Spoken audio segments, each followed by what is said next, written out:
Bueno, buenas tardes. Bienvenida, Susana. Gracias por acompañarnos esta tarde, por haber aceptado nuestra invitación para dar apertura a este nuevo curso de tardes de Literateneo. Las gracias también a una amiga común nuestra, Isabel Navarro, que está aquí en segunda fila, que es la que ha establecido este puente entre nosotros. Bueno, de Susana Fortes hay un extenso currículum en la página web de aquí, del Ateneo, pero yo voy a establecer una pequeña semblanza de ella, una pequeña introducción. Susana nació en Pontevedra, pero vive aquí en Valencia ya desde hace muchos años. Y es una de nuestras más relevantes y prestigiosas novelistas. Género, la novela que cultiva junto con ser articulista de prensa. Con su primera novela, publicada en el año 1994 y titulada Querido corto maltés, ganó el premio Nuevos narradores. Pero la obra que la dio a conocer nacionalmente e internacionalmente fue El amante albanés, con la cual fue finalista del Premio Planeta en el año 2003. A esa sexta novela le han seguido otras 8 novelas más, hasta configurar un corpus literario, como decía Vicente, de 14 novelas, con algunas de las cuales también ha obtenido importantes premios, como el Premio Primavera de Novela y el Premio Fernando Lara. Esto, como también apuntaba Vicente, constituye, Susana, una media de una novela cada 2 años, aproximadamente. Si pensamos en que la última novela, Nada que perder, la has publicado hace un año, ¿significa que tienes un proyecto bastante avanzado? Bueno, a ver, bueno, no sé si va esto. Sí. ¿Me oís así? ¿No? Ahora, que no veía la luz. Bueno, muchas gracias por estar aquí, es un placer, muchas gracias por la invitación. Gracias a Pascual, gracias al Ateneo, a vosotros por pasar esta tarde aquí con nosotros. Veo que estoy rodeada de poetas, de escritores, de lectores sobre todo, y eso es maravilloso. Y bueno, Pascual me preguntaba si estoy con algo entre manos. Yo nunca hablo de lo que no he acabado todavía, ¿no? Porque soy muy gallega en eso, ¿no? Y tal, pero sí, estoy ahí estamos trabajando. ¿Lo tienes avanzado el proyecto? A ver, lo tengo ahí. Bueno, luego hablaremos. Estamos. Luego, si nos da tiempo, hablamos de eso. Vale. Muy bien. Bueno, el objetivo, como muchos sabéis, permitidme que os tutee a todos, porque muchos sois amigos y amigas mías. El objetivo, decía, de Tardes de Literateneo, que es un ciclo literario organizado por el Ateneo y por Vicente Bosch, impulsado, también organizado por el Limonero de Homero, que es el grupo poético formado por Blas Muñoz, Antonio Mayor, Vicente Barberá, Teresa Espasa, que últimamente no puede venir, le es imposible venir, y por eso le enviamos desde aquí un fuerte abrazo, y por mí mismo. Pues el objetivo de Tardes de Literateneo, como decía, es traer a los mejores escritores y escritoras nuestros con el fin de acercarnos a ellos y a ellas en una doble vertiente. Acercarnos hacia su literatura y acercarnos hacia su persona. Y eso es lo que vamos a hacer hoy con Susana, a través de preguntas, a través de imágenes que iremos proyectando y que ella irá comentando, nos acercaremos a esa doble faceta suya, la faceta de escritora y la faceta de persona. y vamos con las preguntas. Vamos allá. Bueno, decíamos que habías nacido en Pontevedra, pasaste buena parte de tu infancia y juventud en Pontevedra. Háblanos un poco de la Pontevedra que tú recuerdas, tu colegio, la universidad, etcétera. O sea, esa primera etapa, bueno, a ver, a ver cómo lo cuento, ¿no? A ver, yo nací en una familia numerosa y esto ya nos condicionó mucho el tipo de infancia, ¿no? El que haya, de vosotros, los que hayáis sido muchos hermanos, pues eso hace que la infancia sea diferente, ¿no? Entonces, Pontevedra es una ciudad pequeña, no sé si la conocéis, habéis estado, muy bonita, de piedra, preciosa. Pero cuando nosotros al principio vivíamos en una casa en las afueras, con perro, en una casa que nosotros tenemos mitificada, y que fue un drama cuando nos cambiamos al centro de la ciudad a una casa mucho mejor. Pero claro, yo me acuerdo que mis hermanos y yo íbamos en bici hasta un puente de donde se veía un trocito del tejado de la casa vieja, ¿no? Porque para nosotros la casa vieja era nuestro universo de los primeros años, ¿no? Entonces, Pontevedra, ¿qué te puedo contar? Pues era... A ver, recuerdo que un edificio para mí emblemático de la ciudad fue la biblioteca. La biblioteca de Pontevedra era como de cómic, de Tintín. No era un edificio administrativo como la mayoría de las bibliotecas, sino es un edificio de piedra, de granito, con una verja verde preciosa, con 2 esfinges de piedra a los lados, maravillosa, que cuando mi padre volvía de trabajar nos llevaba porque iba a la biblioteca algo, nosotros nos quedábamos allí en la sección infantil. Y yo recuerdo que cuando entraba en la biblioteca me daba la impresión de entrar en un templo, pero no un templo sagrado en el sentido canónico, sino en un templo de la aventura, ¿no? Entonces, pues eso, la ciudad es una ciudad pequeña donde todos nos conocíamos, y una cosa que marcó mi infancia y que marcaba una frontera, y que creo que también se refleja en todo mi mundo imaginario, es que cuando llegaba el último día del cole, este día era maravilloso, por supuesto, entonces en mi casa había como un mare magnum, ¿no? Y ese día, esa noche, nos metían a todos de buena mañana, pero todavía oscuro, en pijama, en el coche de mi padre, que era un 4L, y el perro, los niños, las bicis, todo. Y nos íbamos a la aldea. Entonces, esto de tener una aldea, en Galicia, no sé, aquí no decís aldea, ¿no? Aquí, como decís, el poble. Sí. Bueno, aldea también esta decimos, aldea que os digo yo es un pueblecito tan pequeño, fin de carretera, es el sitio donde nació mi padre.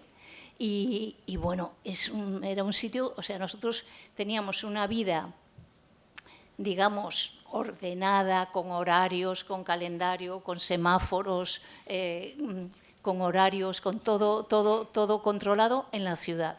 Pero llegaban las vacaciones y entonces ahí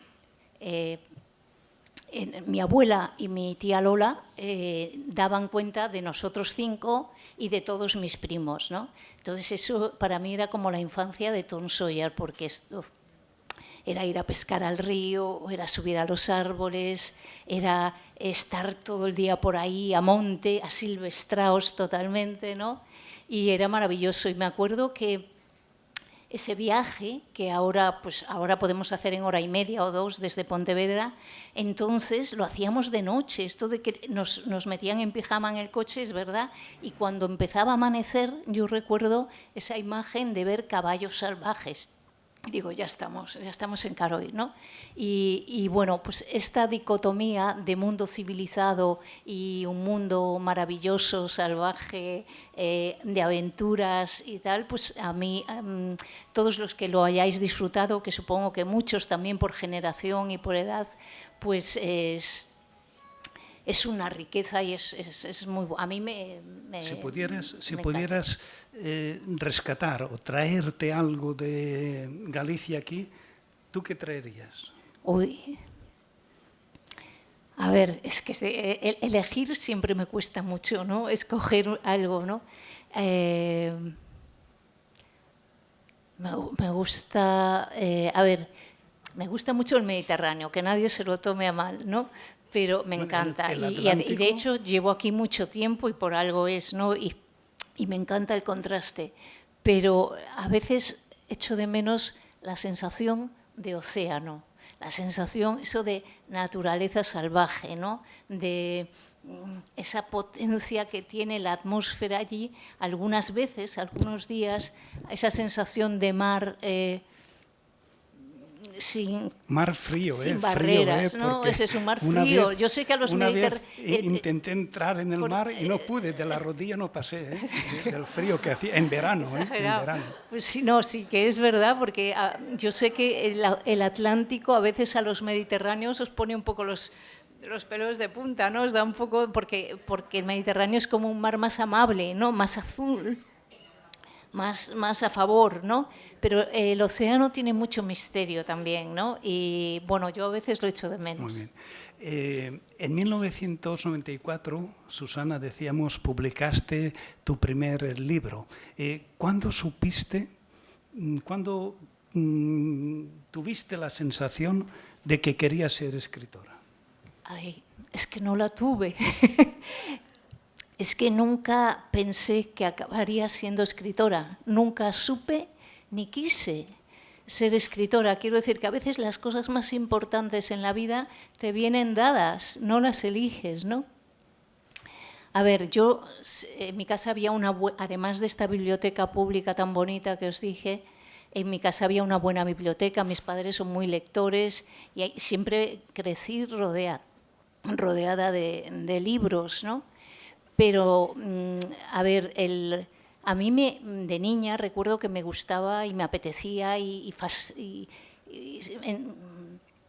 soñaba con tener una vida aventurera, una vida de novela, con viajar. Digamos, quería vivir una vida de novela, no escribir novelas. El oficio de escritor me parecía demasiado sedentario, ¿no?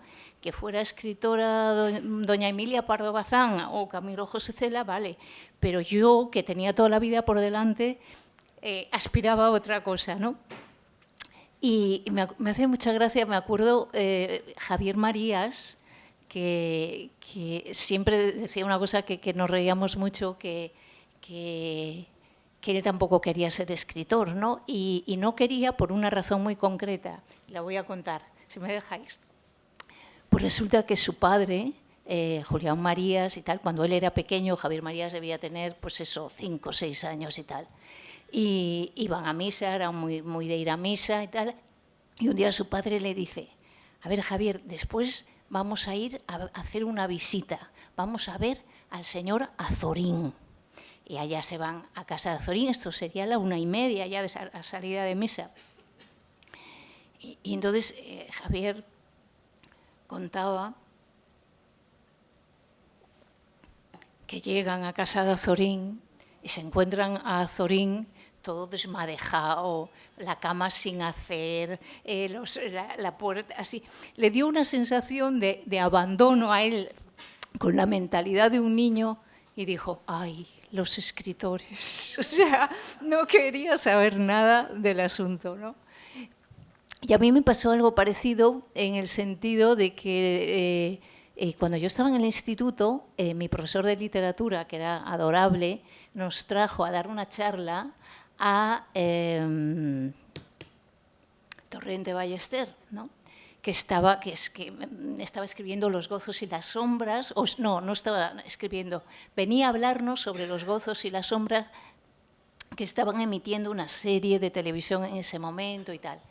Y entonces yo veía a un señor también muy mayor, ¿no? Como muy cargado, como fumando, siempre con el cigarrillo encima, ¿no? Con la ceniza cayéndosele encima. O sea, me fascinó lo que contaba, pero no me resultó atractivo, es decir, yo quiero ser escritora, no, yo quería ser piloto de avioneta, quería ser otra cosa como más movida, ¿no? Entonces no entraba en mis planes, pero ya os digo que me gustaba muchísimo leer y que entonces, a ver, leer y escribir para mí son dos caras de la misma moneda. Puedes no dar el salto nunca y ser un lector fabuloso y disfrutar de la lectura y no escribir y no dar el paso. Pero es fácil también, o no es imposible, que en un momento dado, si te gusta mucho leer, quieras tú decir dónde pones el punto y final, o dónde pones los puntos sobre las íes, o quieras tú intervenir en la narración, en vez de ser un receptor. A mí me pasó esto sin esperarlo, sin buscarlo, sin elegirlo. Me vino dado de una forma, si quieres te cuento, si no, más adelante. Vamos a pasar a otra pregunta. Una forma muy casual. ¿Cómo? Muy bien, vamos a pasar a otra pregunta. Vale. Has aludido un par de veces a tu familia. Vamos a referirnos ahora a tu padre, José a mi padre. Fortes, que es una persona polifacética, fue militar, coronel, fue fundador de la Unión Militar Democrática en 1974, si no recuerdo mal, sí. Escritor, también dirigió los cursos de verano de la Universidad Internacional Menéndez Pelayo, hizo sus pinitos también como artista en una película, si no recuerdo mal, de Luis Trueba, creo. Sí, ¿cuál era? Los girasoles ciegos. Sí. Un libro maravilloso y después una película, sí. ¿De qué forma influyó tu padre? No, bueno, hacía de extra, de militar franquista, hacía además todo lo contrario de lo que es. ¿De qué forma influyó tu padre en ti, en lo personal y en lo profesional? A ver, mi padre, pues es una figura muy presente en la vida de todos mis hermanos y tal, muy presente en casa porque tiene un papel siempre es, pues las paellas las hace él, a la compra todavía va a cumplir 90 años, todavía va él a comprar, pasamos los veranos en un pueblecito de Bueu, cerca de la ría de Pontevedra, todavía va él a la lonja a comprar, porque no se fía, dice que para ir a comprar bien hay que tener muchas horas de vuelo, ¿no? Y él es que es muy activo, ¿no? Y está muy bien. Ayer le hacían una entrevista a toda página en El Mundo, o sea, está muy presente también en la actualidad política, en todo, ¿no? Para nosotros, o sea, un hecho que nos marcó a todos mis hermanos y a mí fue precisamente cuando, al fundar la Unión Militar Democrática, él era capitán entonces, en el año 74, pues eran los tiempos de la transición, pues el final del franquismo, pues claro, que un día llamen a tu casa a las 7 de la mañana y no sea el lechero, pues éramos unos niños, yo era la mayor y tenía pues 13 o 14 años entonces, ¿no? Y dices, Fortes, abre la puerta, venimos a detenerte. Entonces, bueno, a nosotros pues eso nos cambió muchísimo la vida porque eran unos años fundamentales para nosotros, mis hermanos pequeños. No sabíamos qué iba a pasar. En realidad, pues ellos habían fundado una organización dentro del ejército para facilitar la democracia, para que el ejército, donde había un predominio de militares franquistas, no fuera un obstáculo a la hora de dar el paso a la transición y a la democracia, ¿no? Entonces, bueno, los detienen a 9, mi padre entre ellos, y los condenan a 4 años y tal. Entonces, bueno, para nosotros, pues en la ciudad fue un shock. Bueno, para empezar, nos quedamos, que el dinero que entraba a mi casa, o sea, nos quedamos una familia entera sin saber a qué atenernos, es decir, y entonces ahí yo creo que fue una experiencia excepcional. Ahí nos curtimos todos, porque en una ciudad pequeña, tanto para bien como para mal, esto era mucho más, lo vivimos de una forma mucho más directa que, por ejemplo, los hijos de los otros militares que vivían en Madrid y estaba todo como mucho más diluido. Nosotros teníamos amigos que vivían en las casas militares, por ejemplo, y que jugaban con nosotros y que al día siguiente ya no nos hablaban. Ya no, o sea, gente que se cambiaba de acera para que muchas veces por miedo y no por mal, o sea, por cobardía, digo yo, para que no pudieran relacionarlos de alguna forma o pudieran vivir algún tipo de represalia. Pero claro, esto desde la infancia te condiciona. Y en el sentido contrario, mucha otra gente pues nos ayudó, es decir, se nos cerraron unas puertas y se nos abrieron otras, ¿no? Y yo recuerdo como cosas así como muy emotivas, recuerdo esa primera Navidad que pasamos sin mi padre, pues que nos llegaron más regalos que nunca en la vida, ¿no? De amigos, de gente, pero nos llegó un paquetón enorme de Alemania, que pues se ve que las de las organizaciones sindicales alemanas, y ahí venía pues eso, desde conservas, cosas de comer, dulces, había juguetes, rompecabezas y ropa. Y entre la ropa, una cosa que es que todavía nos reímos cuando lo contamos y nos juntamos, venían, o sea, unos calzoncillos largos hasta los tobillos, como los del oeste, y nosotros decíamos, pero mamá, ¿esto qué es? ¿Esto qué es? Porque, claro, en Alemania debe hacer un frío pelón en invierno y la gente debe usar esa ropa, ¿no?, interior, pero lo de los calzoncillos del oeste, eso fue una anécdota muy, muy, muy divertida. Pero quiero decir que fue una experiencia de infancia que nos curtió a todos y que nos influyó. Vamos a ver imágenes, fotografías de esa infancia, donde aparecen tus padres, tu familia. Bueno, tú las comentas brevemente. Vale, brevemente. yo las veo ahí, ¿no? ¿Tú las ves por aquí? Sí. Vale, ahí con mi padre. Este es el pueblo donde os decía yo que pasamos los veranos, se llama Caroy.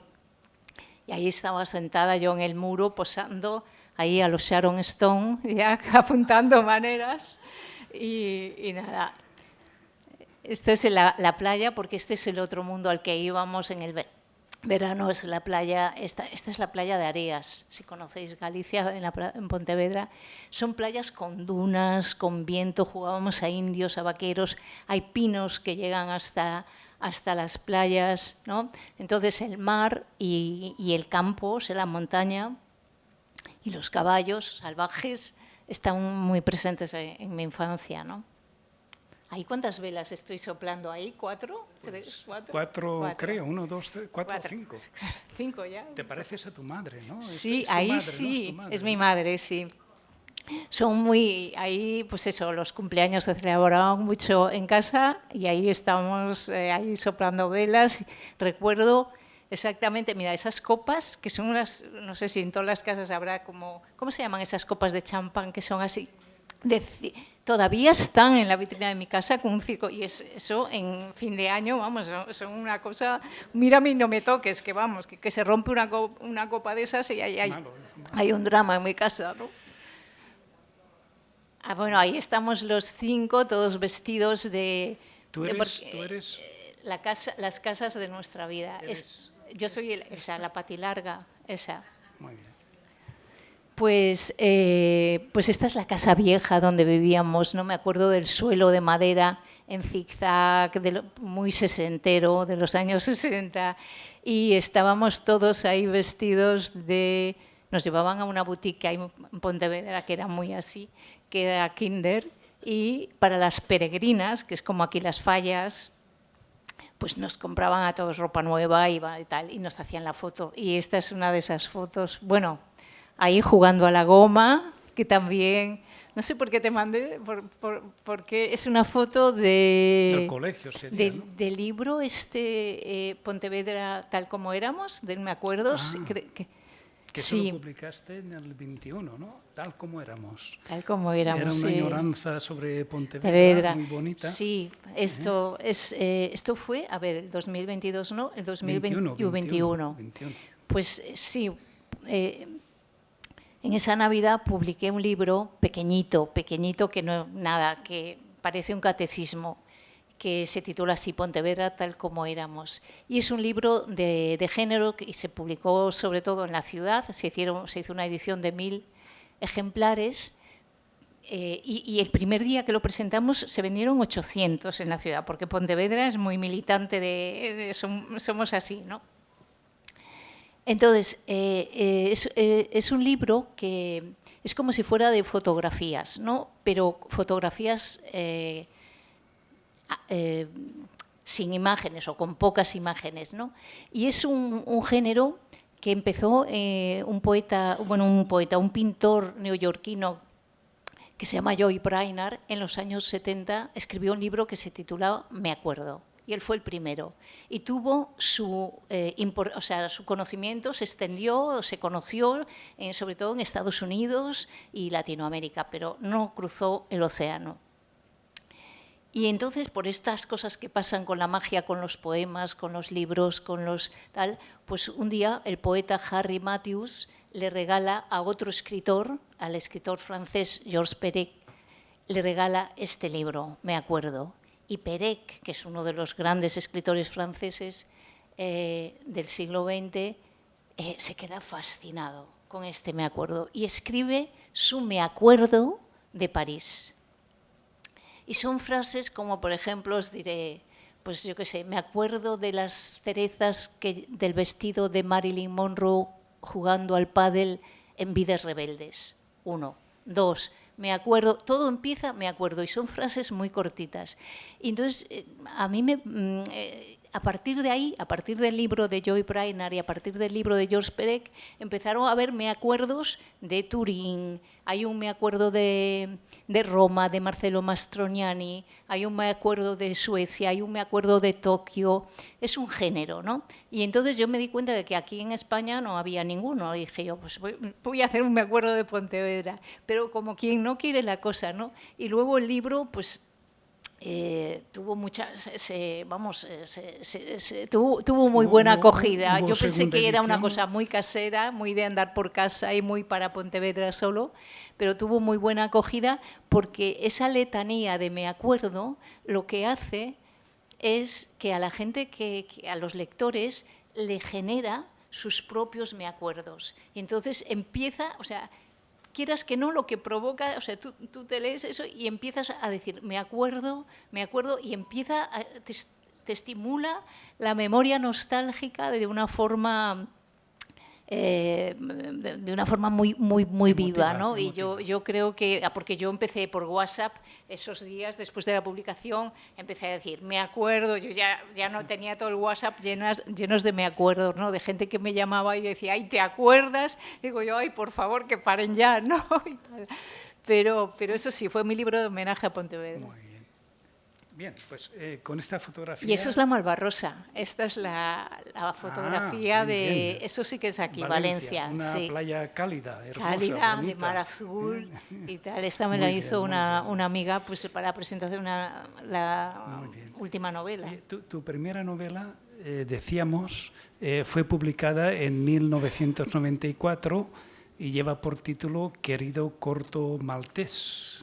Que Corto Maltés, para que no lo sepan, es un personaje de los cómics creado por Hugo Pratt. Son unos cómics hermosos. Yo soy aficionado al cómic y tengo una habitación llena de cómics, desde el Te veo, pasando por Roberto Alcázar y Pedrín, Zipizape, hasta Corto Maltés, que es uno de mis preferidos, y he cortado ahí.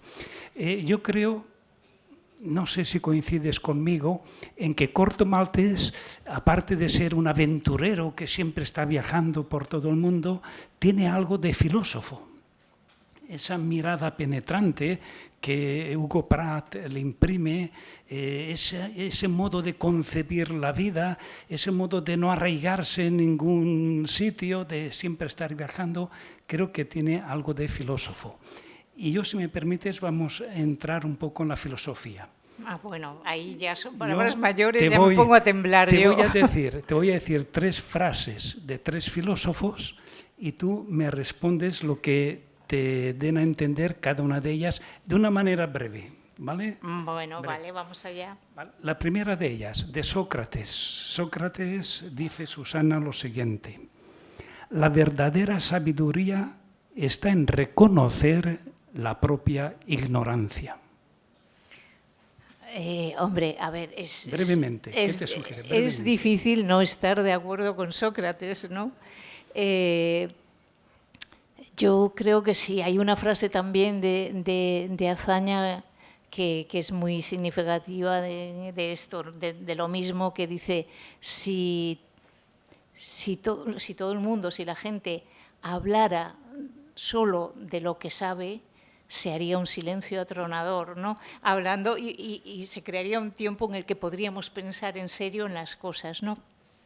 Que es una época que realmente estamos viviendo un momento de mucho ruido, ¿no? Y de que todo el mundo opina y de lo que no sabe y hay teorías y tal. O sea, yo creo que efectivamente la contención y decir, bueno, esto lo puedo pensar mejor, ¿no? Es un sentido de humildad, ¿no?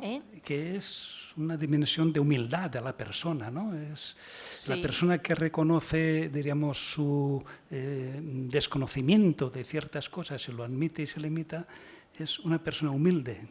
Humilde. Yo creo que es sensata. Sensata, muy bien, mejor así. Pasemos a la segunda frase, también brevemente a la respuesta.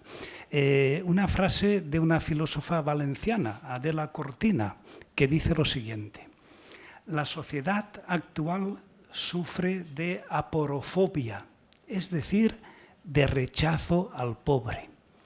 ¿Realmente la sociedad rechaza al pobre o es...? A ver, yo creo que sí, que estamos en un momento en que esto está mal organizado, en el sentido de que, pues según los datos y tal, si un 1% de la población del mundo acumula más riqueza que el 99% restante, evidentemente hay algo que está mal, Entonces, pero que esto es globalmente en el mundo, ¿no? Luego, cómo se encaja las situaciones de pobreza o la solidaridad varía y es distinto por países. Y yo ahí tengo una opinión quizá un poco más amable hacia cómo es la gente en nuestro país, ¿no? Yo creo que, estoy hablando a nivel de calle, del bordillo de la acera.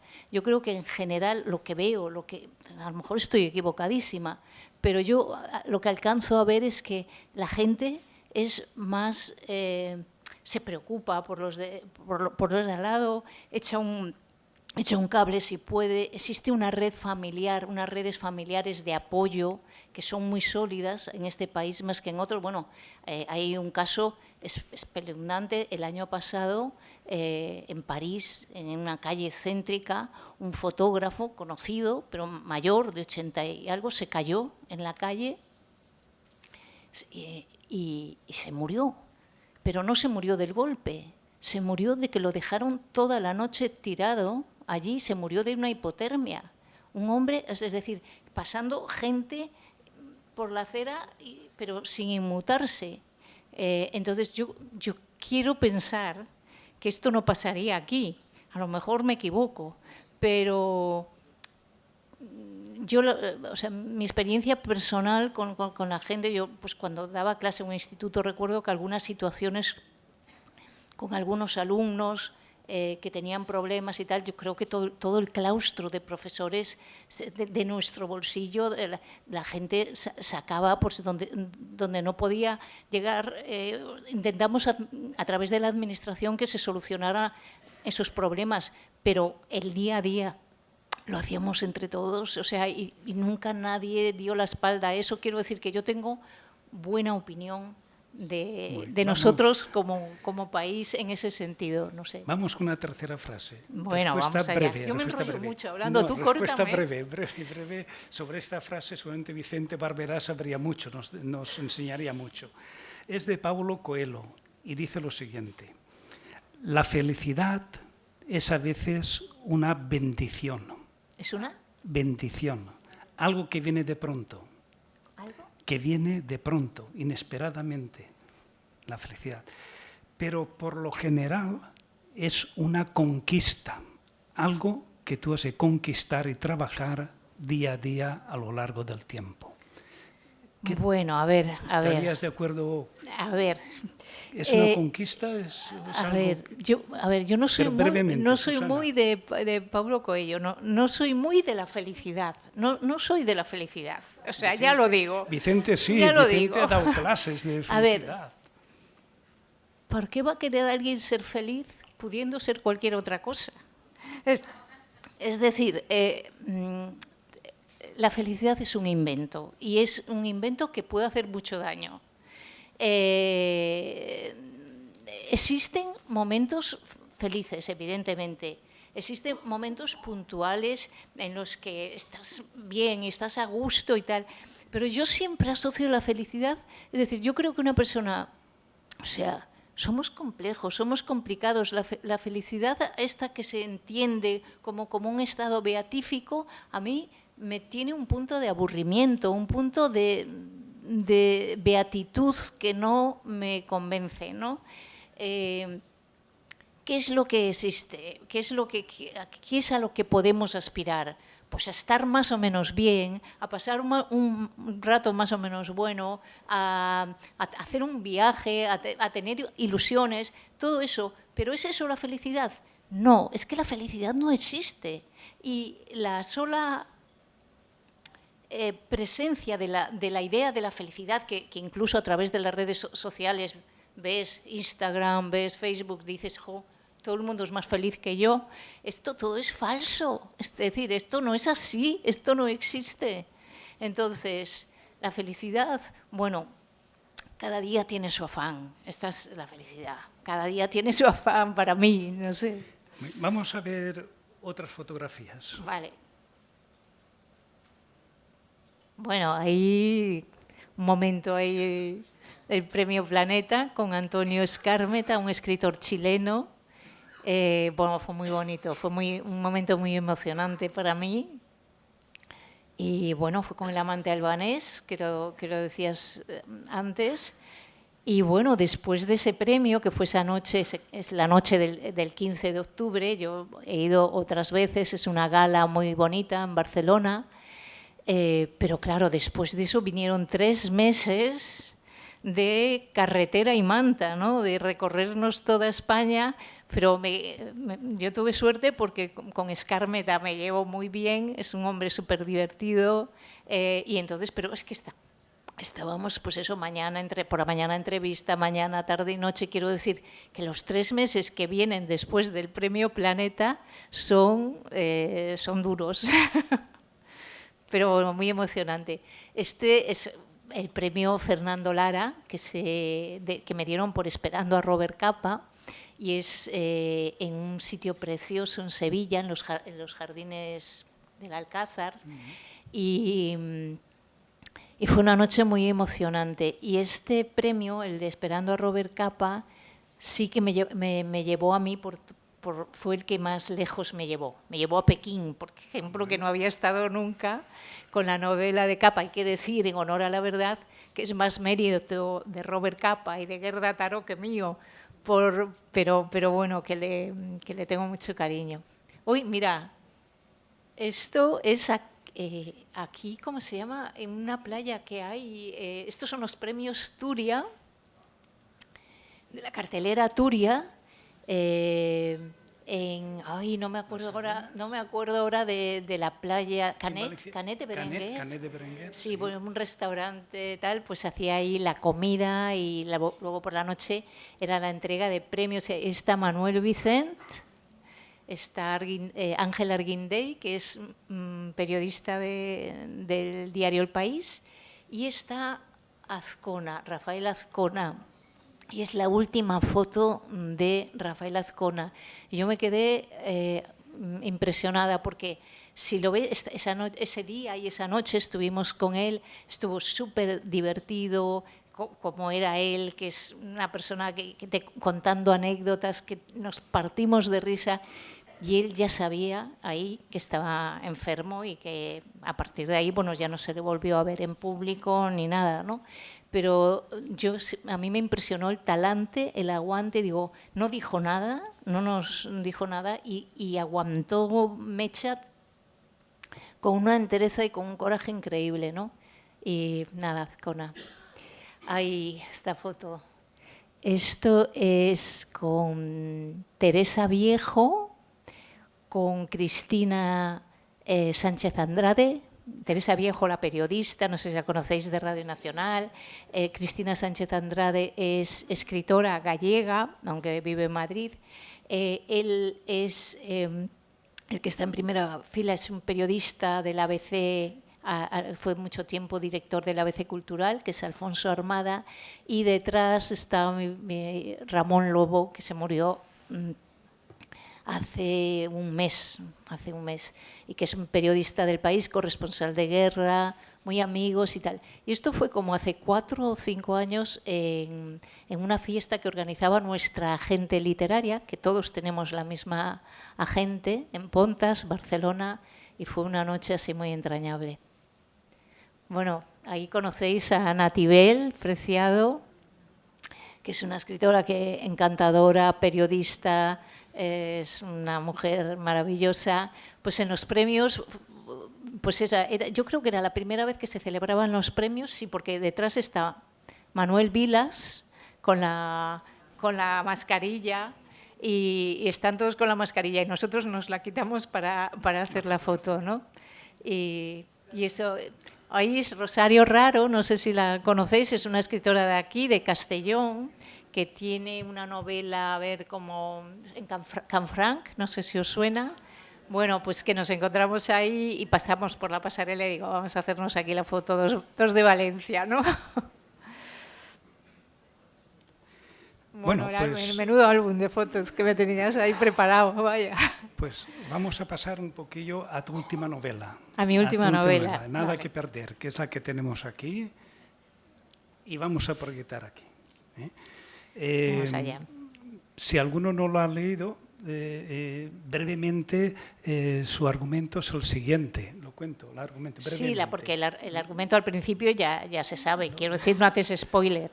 Lo cuento, son 2 hermanos de 10-12 años, Nico y Hugo, que junto con una amiga suya de esa misma edad, Blanca, desaparecen un día en un pueblecito de la orilla del Miño, del Bajo Miño. Sí.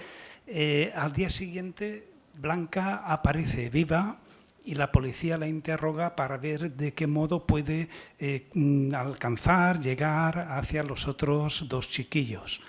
Pero Blanca no puede ayudar porque su mente está en blanco, es como una pizarra en la cual no hubiera nada escrito.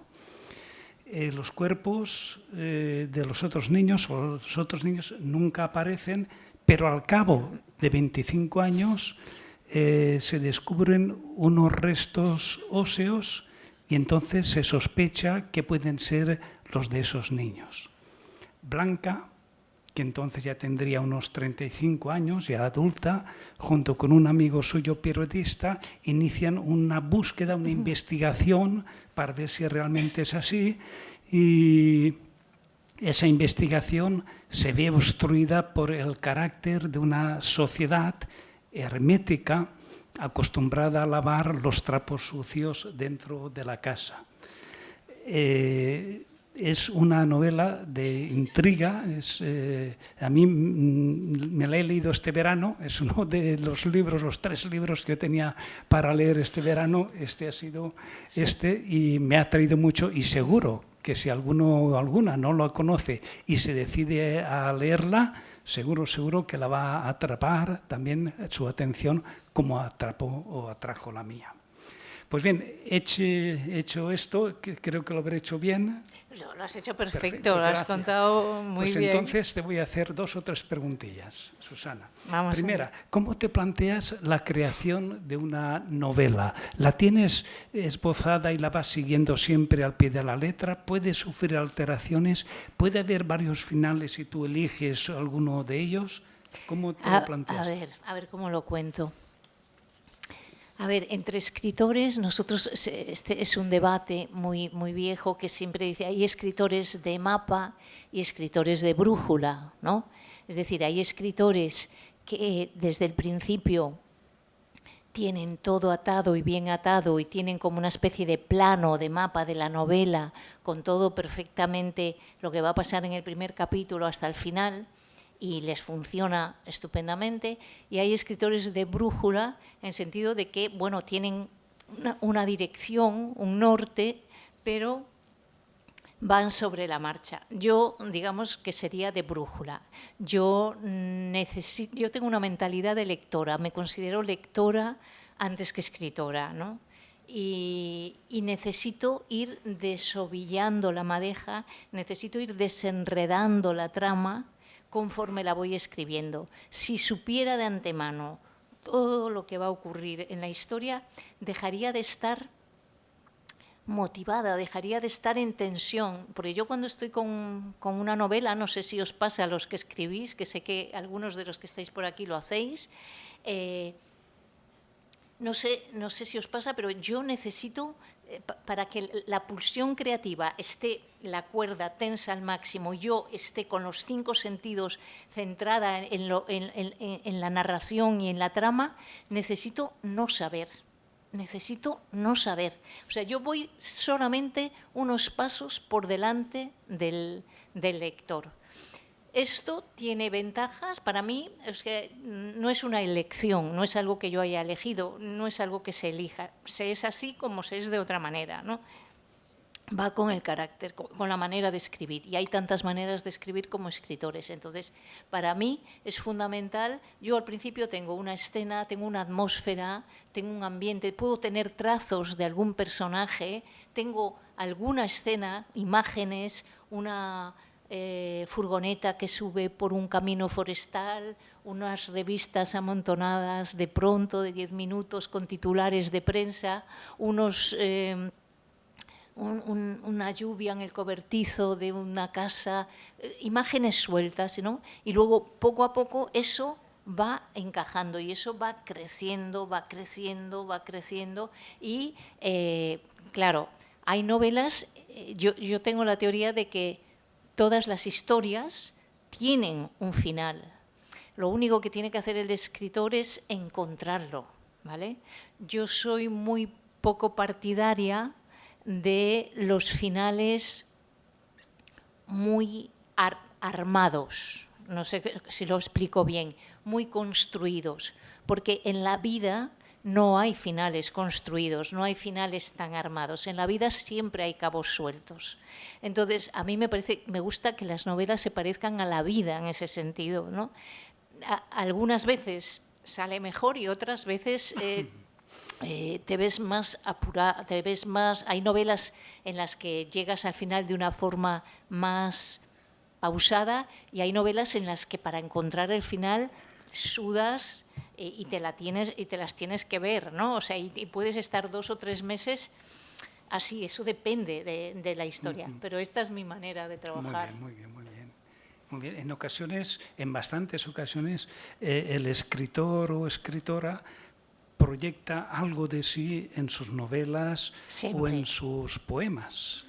¿Tú has proyectado algo de ti en esta novela? Ahora te lo concretaré. Concretamente, has proyectado algo de ti en el modo de ser de Blanca y te voy a hacer 3 o 4 preguntas sobre ello. Voy a leer, permíteme.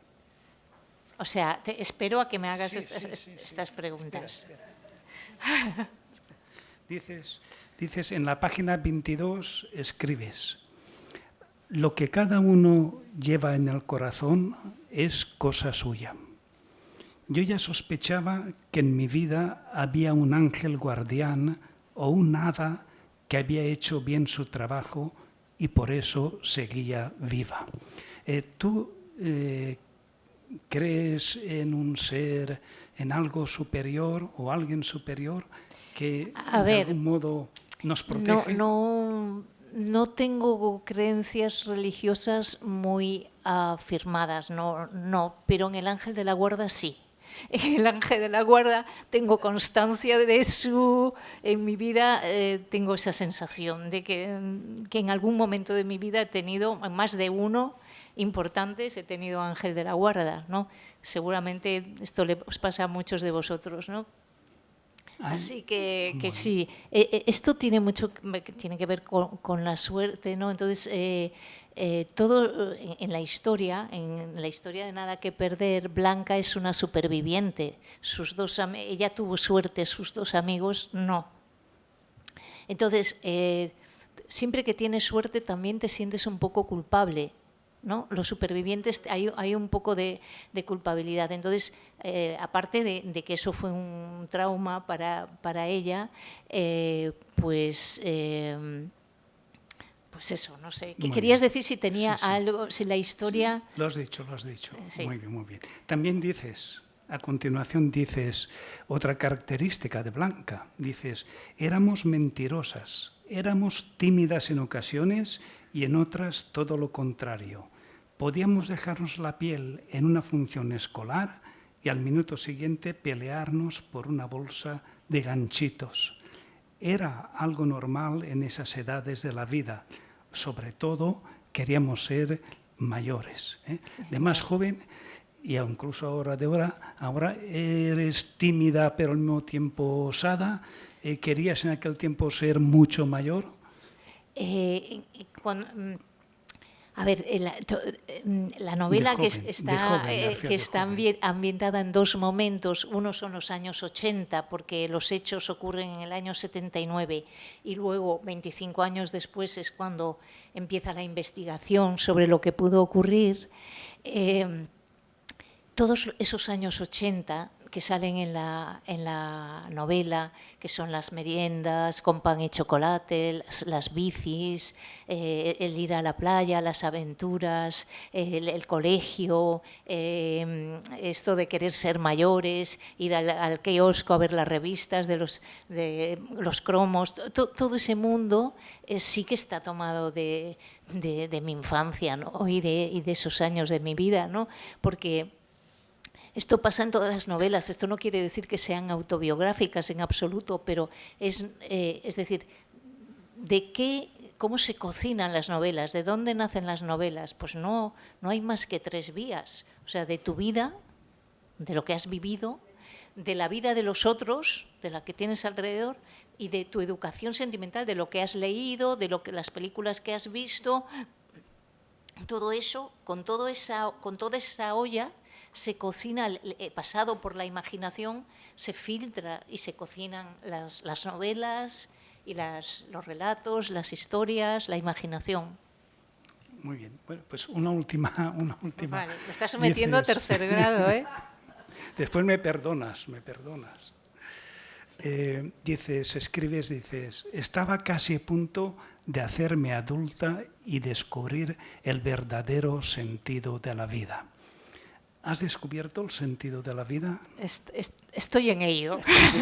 Así estamos todos. Muy bien. Estupendo. Sí, bueno, hay un momento ahí en esta parte de la novela, es en el momento en el que Blanca, que es la protagonista, que ya vive en Copenhague, tiene 30 y tantos, recibe la llamada de un periodista que le dice eso, le dice, en un yacimiento arqueológico, no sé si conocéis Galicia, en la zona del Tecla, en la desembocadura del Miño, por ahí. Bueno, pues hay un yacimiento arqueológico de la Edad del Bronce muy, muy conocido. Bueno, pues en ese yacimiento están haciendo unas excavaciones, la Universidad de Santiago y tal, y es cuando aparecen ahí los restos óseos de unos niños que el periodista le dice, todo parece indicar, tal. Entonces ella entra en shock, ¿no? Y vuelve, es cuando vuelve a Galicia, ¿no? Y empieza la investigación. El periodista por un lado y ella con la memoria. O sea, y una cosa muy importante, que lo digo brevemente de la novela, es la memoria, porque cuando estaba escribiendo, cuando estás escribiendo, cuando os pasará a vosotros, todo lo que está a tu alcance va a la olla.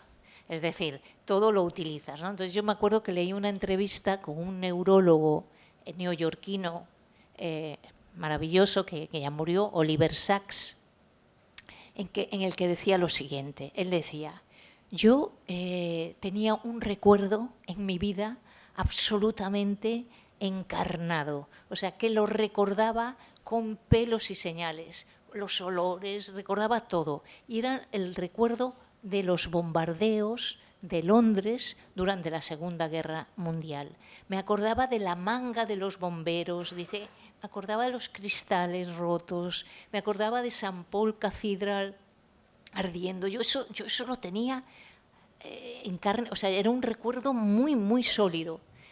Hasta que mi hermano, decía en la entrevista, me dijo, Oliver, eso es imposible, tú no estabas en Londres. Entonces, claro, a partir de ahí él empezó a preocuparse por la memoria y cómo recordamos. Porque hay cosas que recordamos con una nitidez absoluta y es como si fuera un acto notarial, es verdad, van a misa. Pero hay otras cosas que recordamos, que son esos recuerdos de cosas que hemos oído contar a otros y que hacemos como nuestras y tal. Y entonces, ¿cómo funciona la memoria en ese sentido? A mí me dio un juego en la novela, en el momento en que Blanca regresa y le llegan los olores, la playa, la gente, el pueblo, y trata de reconstruir,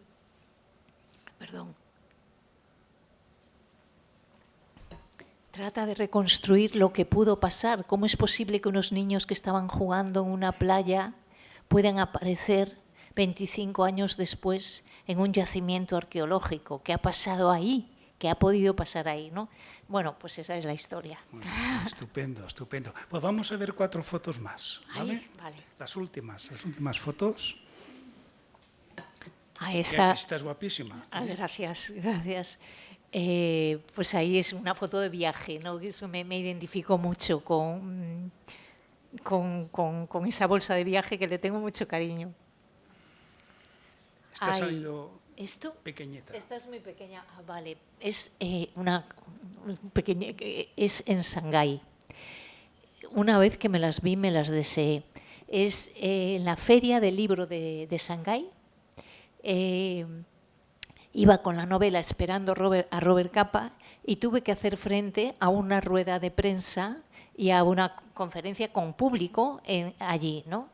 Tenía una traductora, pero me pasó una cosa que en mi vida me quiero ver en otra igual, y es que yo hablaba, como ahora me estás preguntando tú, y la traductora decía, y cuando yo decía algo que a mí me parecía serio o reflexivo y tal, la gente se reía, se mataba a reír, ¿no? Y cuando yo decía algo gracioso, pues la gente más seria. Entonces digo yo aquí no conozco los códigos, aquí está pasando una cosa rara con la traducción. Empezó a entrarme un vértigo y una sensación. Pero bueno, eso, que os decía que con la novela de Esperando a Robert Capa fue la novela con la que más lejos he viajado, ¿no? Porque se ha traducido a muchos países. Pues ahí, esta foto es en el pueblo donde pasamos los veranos. Casi todos los veranos de mi vida transcurren ahí. Es la orilla derecha de la ría de Pontevedra, es un pueblecito de Bueu, con un muelle donde mi padre va a comprar el pescado a la lonja y no quiere que vaya nadie más porque hay que tener muchas horas de vuelo. Pues ahí es Bueu. Ahí, mira, esta foto es con Dolores Redondo, si la reconocéis, la escritora, con nuestra gente, que es la que está en el medio, que es Ana Soler, al día siguiente de los Premios Planeta del año pasado, desayunando ahí.